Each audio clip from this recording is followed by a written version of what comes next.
Well, that matters. So is it too soft or is it something else wrong? And now it's okay. Now it's good. Yeah, now I can follow it. Okay, good. I'll just keep it closed then. And let me share my screen again. There we go. So thanks, Hans, for introduction. Two small corrections. As far as I know, I'm still at the social science department. And I recently did manage to become associate professor, so I'm pretty happy with that. And indeed, I have a bit of a strange background. My master's degree was in computational linguistics in Edinburgh, and then I moved over to a dual artificial intelligence, social science PhD here at the VU, and then I moved totally into the social sciences. I didn't know it back then, but apparently computational social science was becoming a thing even maybe 10 years ago. And now I feel very much at home in that particular subfield where we use computational techniques from natural language, from artificial intelligence, in order to answer social science questions, for example, related to news consumption and trust. In this presentation, which I've also put the name of Felicia Luggebach, my PhD student, on, I'd like to talk a little bit about the link between news avoidance and trust and how we need social data generation techniques in order to research this subject. So this is a bit of an analogy of the process of journalism. The idea is things are happening somewhere, in this case behind the wall where you can't see it. And there's people that have climbed on the scaffold. They can see what's going on at the other side of the wall and they tell you what's going on. Of course, this is a very old-fashioned picture with wooden scaffolding and very big photographs and only 3 people and they're all white males. Nowadays, with social media, with digital technology, almost everybody is in a sense able to climb this wall and to tell the whole world what's happening behind the wall. But what hasn't changed is that almost all of us still rely on other people to tell us what's happening almost everywhere in the world. As we have very limited personal observation, even if we can research one topic, we can't research everything. So we still have to rely on those people, whether they are traditional journalists, whether they are bloggers, whether they are people with a smartphone. And that means we need to be able to trust them. And this trust is probably even becoming more important with the fragmentation of the news media, even though it's less easy to gain that trust as an institution and it's less easy to determine as a person which sources you can trust and which you can't trust.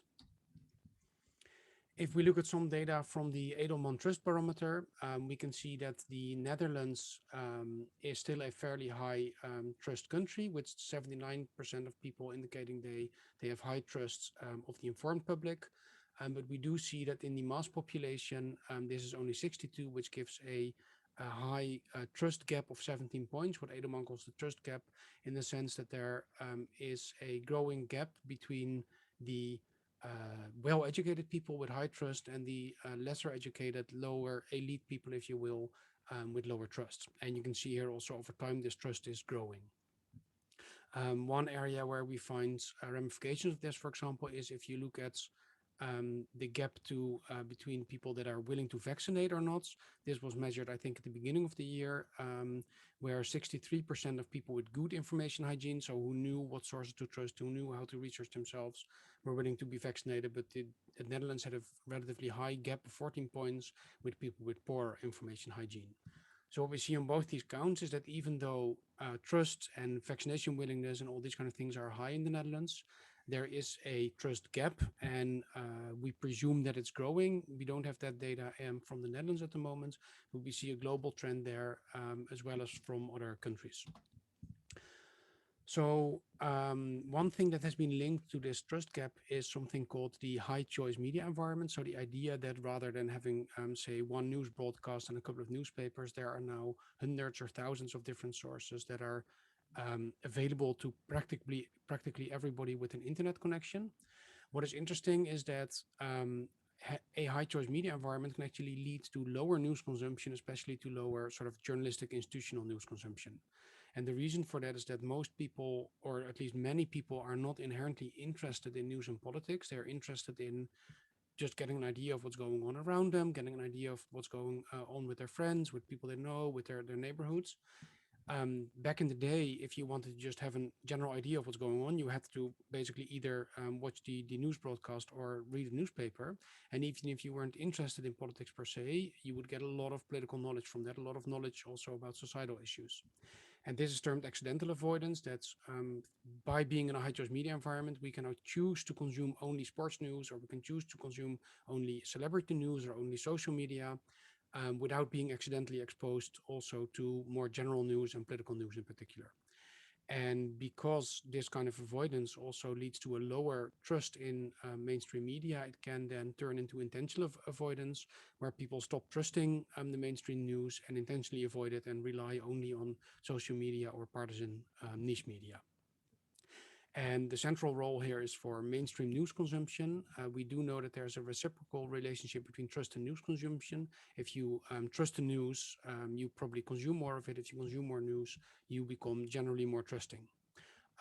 And we also know that social media and partisan sites can actually harm this trust and actually can also harm political knowledge and societal knowledge. But this is mitigated by mainstream consumption. So people that consume social media, consume partisan sites, etc., are still totally fine as long as they also consume mainstream news.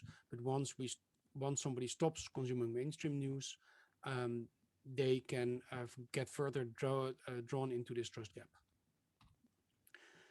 Now, what we see here is one of the few longitudinal studies on this topic by Strömbeck et al. In Sweden, where you see that both the number of news seekers, so the people that actively seek a lot of news, and the number of news avoiders have been growing. So what you see here is that there's a bigger gap between a percentage of people that really are interested in news and a percentage of people that are really not interested in news, and the middle group is becoming smaller.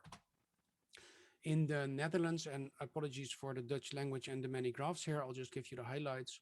We see more or less the same thing. So what you see is that, especially if you look at age, especially younger people are decreasingly trusting the news, even though overall trust is still good.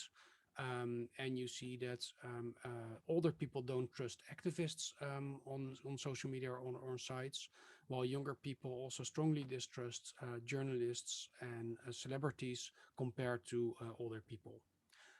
What is also interesting is that the percentage of people, both young and old, that are interested in news and interested in politics is actually increasing in the last year, probably because everything that's happening with COVID and the political reaction to COVID.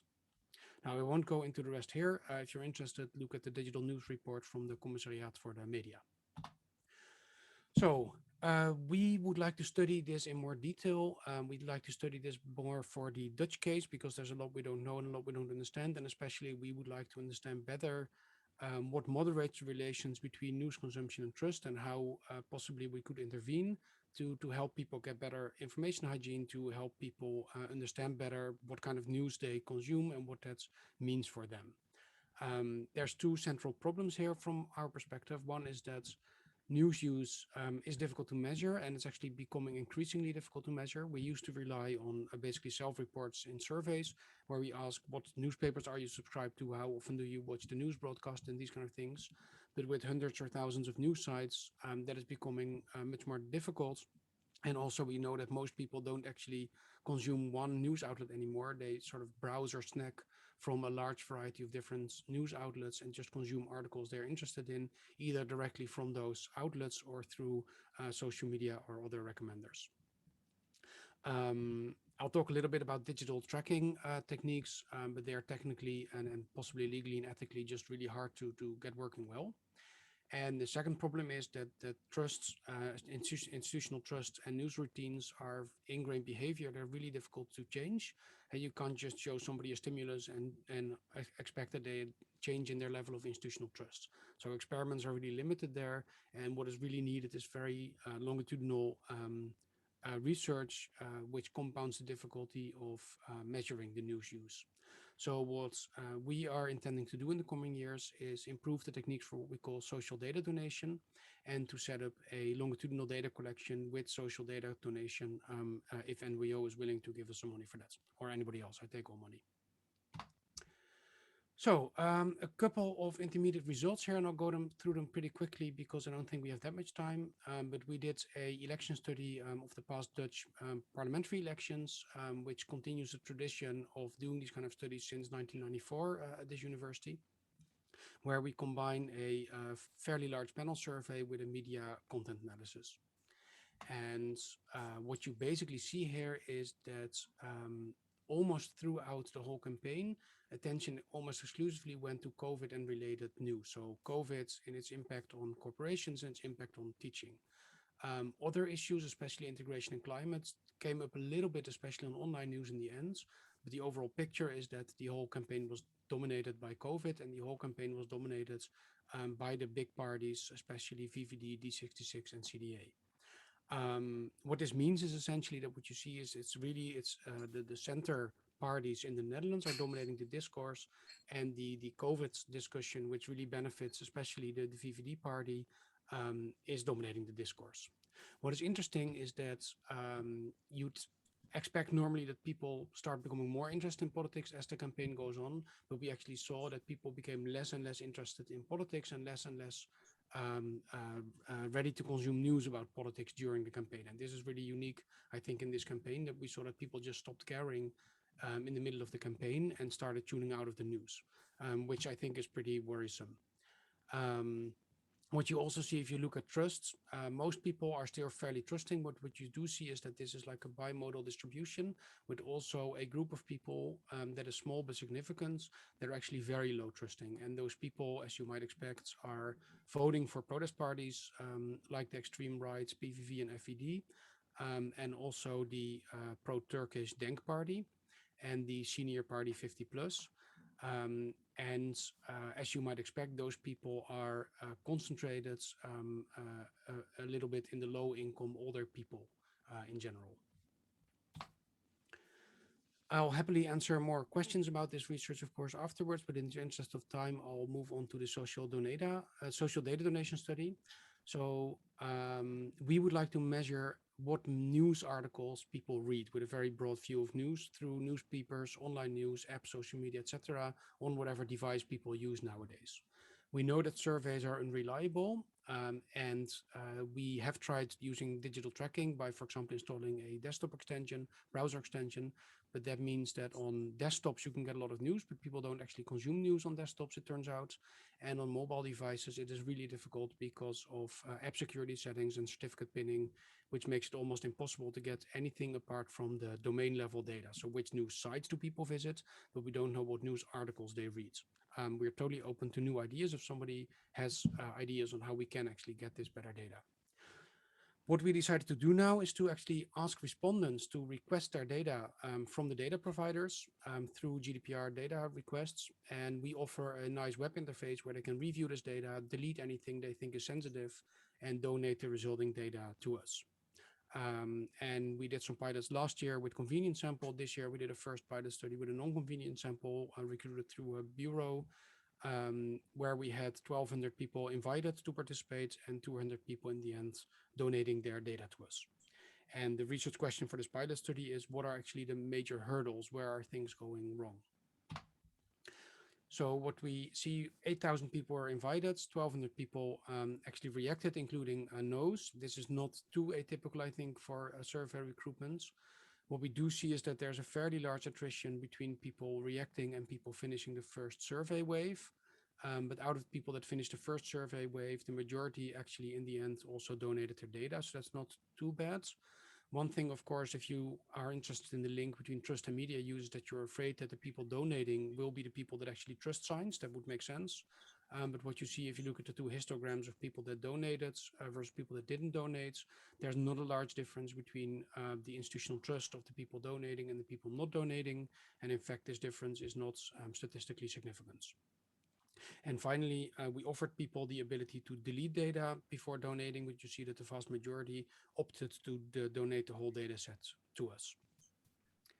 Now, before I get to the conclusion, I couldn't help but also insert one substantive result. So this is how people searched for COVID content through the web, through Facebook, and through YouTube. And interestingly, you see that YouTube actually in the beginning was a lot higher than towards the end, while the reverse is true for web, although this is probably an artifact, and a little bit for Facebook as well. Now, I think I'm running out of time. I can't see Hans, but I'm guessing he's making gestures to me right now. So I'll jump to my conclusion, which is that in a way we are confronted with the digital trace paradox, right? So the whole idea of computational social science is that because more and more of our behavior is now actually leaving digital traces, we should be able to just get those traces and get much better insight into social behavior than ever possible, both through social media, but also because just the trace we leave when we make transactions, when we leave reviews, etc., etc. And this information does indeed exist on news consumption, social behavior, all this that we never would have been able to get in the past. But most of this information is totally unavailable to researchers. It's either locked away in their devices, or more likely it's locked away in the data vaults of companies like Facebook.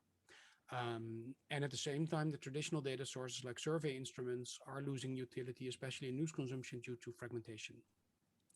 So we think data donation techniques offer a alternative, which is especially attractive because it really places the respondent central. We give them full autonomy over their data. We give them insight into their own behavior through our web interface. And we completely respect their privacy and can give them informed consent in a way that Facebook would never give to their users. The problem is that technically data providers don't all make it easy to get this data. Some send you an email like 2 weeks after you request the information, and all of this places a pretty big burden on the respondents to jump through many hoops to get the data and donate it to us. So what we really love to do in the future is to make this donation process as fun and easy as possible by giving nice visualizations of your data, so people actually also get something out of the process instead of just having to jump through hoops. And in the meantime, also giving them maybe a bit of media literacy insight into their news behavior. And we have an SSH infrastructure call going for this.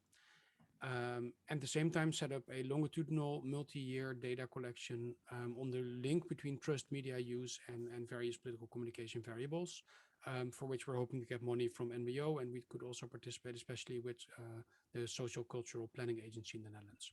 And of course, all this needs to be combined with the sort of automatic text and image analysis that we are already doing a lot, and then do the substantive analysis of these variables to understand the link between news avoidance and trust, and to see what possible interventions might work to mitigate this problem.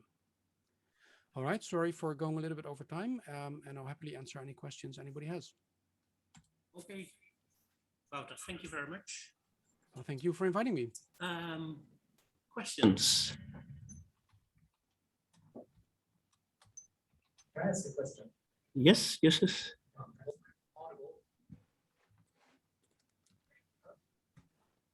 Am I audible? Now Okay. you are, just before you were. So if I understand correctly, you gather the data by asking people to make requests for the data based on the GDPR. And you already indicated that that not all services make it easy. So how big of a problem is that in reality? So I did that for Google and it worked quite well. I think that was kind of easy. But what about Facebook and others? And how hard was it for you to do the post-processing to extract the data you're interested in? Right, great questions, thanks. So Facebook is easy, right? There's just a button, you download the data, you specify what you want to download, and you get the data pretty quickly. Our problem with Facebook is that the data is horribly incomplete. So GDPR tells them that they should give us all the data they have on us. I'm pretty sure they know which links I clicked on, but they don't give us that data and some other piece of data that are missing. So we know what they post, but we don't know what they liked, for example. And we know what they searched for on YouTube, and we know what they watched, sorry, that's Google, on Instagram. And again, on Instagram, we don't know what they consumed, right? We only know what they produced. So that data is not complete. I think there's lawsuits going on in Ireland against Facebook, but I'm not going to be a party to that lawsuit. I think I'll just wait and see and hope that it improves. But I'm afraid that Facebook probably has more lawyers than whoever. As you said, Google is really good with this. WhatsApp, which of course part of Facebook again isn't. They offer you download per channel, but if you have a couple hundred, so per contact or group, but that's almost impractical if you have a lot of groups. So that then the user would have to click like 50 download and donate buttons. The second problematic group is the media companies in the Netherlands. So a lot of people consume news through NOS or Nu, mostly through their apps. And they don't have a normal data donation button or data request button, probably because they're smaller. You actually have to like send them an email and then they answer the email and send you the data at some points. We were in talks with them in hope to streamline this process, but then they had some internal meetings and they decided to no longer talk with us about this. So this is something we actively need to pursue. Jeff Auslo is a lawyer from the UvA IVR Law Center, is basically our legal, how do you say that, collaborator here. So hopefully we can get some leeway at some point in the future there. Then to answer the last part, how difficult is the processing? Well, that's actually really easy. It's mostly all JSON files which just contain timestamped post or URL information. So we do some cleaning, either whitelisting or blacklisting, depending on the ethics boards, and then just get the data to a secure location. And we're still working on making nicer visualizations to give people as much insight as possible. And actually the Netherlands eSign Center is going to help us build some nice tools for that. So hopefully we'll have some update there as well soon. Thank you. Okay. Thank you very much, Wouter. Please make your slides available, then we can distribute them. I would like to move to the next talk. The title of the conference is about global citizenship, but the next talk takes this to a new level by going into space. The speaker is Ioana Bratu from the law faculty. She is professional lawyer, also MBA, and the talk will be about artificial intelligence and space law. Please share your slides and beam them up, yeah, beam them up, Scotty says, yes.